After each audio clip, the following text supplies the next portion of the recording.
Councilmember Parker. Thank you, Chairman Mendelson. And I also want to thank Attorney General Schwab for leading on this legislation. I want to thank my colleagues and the many witnesses that participated in working on this bill over the last few months through hearings and votes. And while I celebrate our passage of this bill today, I do want to be clear that I am discouraged that some of the key accountability mechanisms it contains have been watered down or eliminated entirely.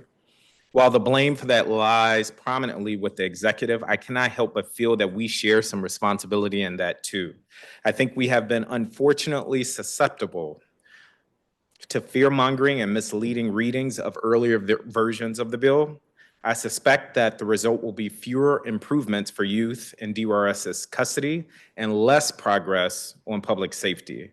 We have lost perspective on some key facts in the conversation, I think, in an effort to win over the mayor's support. First, we know that approximately half of youth detained at the Youth Services Center are not charged with a felony. We should take seriously the likelihood that time in DRS's custody is putting some youth on a worse trajectory than placement in the community. Second, jail is an intrinsically damaging place for youth, especially those as young as 13, 14, 15 years of age. Every day spent at YSC involves hours of confinement in a cell. Every day spent at YSC is a day without rehabilitative services. Every day at YSC makes youth's rehabilitation harder. Third, recidivism rates are, even by the most generous measures, at 50%. And the administration recently admitted that it does not track positive outcomes for youth in its care. Fourth, detention and secure commitment are wildly expensive. Getting youth into rehabilitative care faster is not only good for the youth in question, but saves the district money.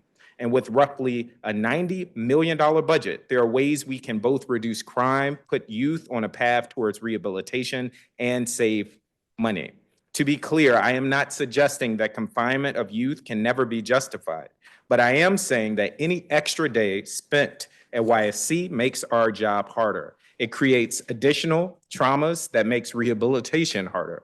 It costs an exorbitant amount of money, and it makes the district less safe. All legislation is the art of the possible, and I accept the version before us reflects the best that we can do today.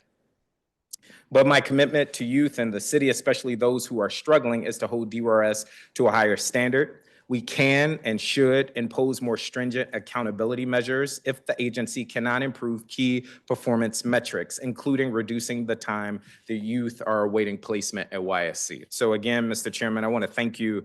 I know you and your team spent many hours working with the executive on this bill, and something is better than nothing, but I again want to express caution for us giving away everything, especially when it considers the well-being of our youth. Thank you.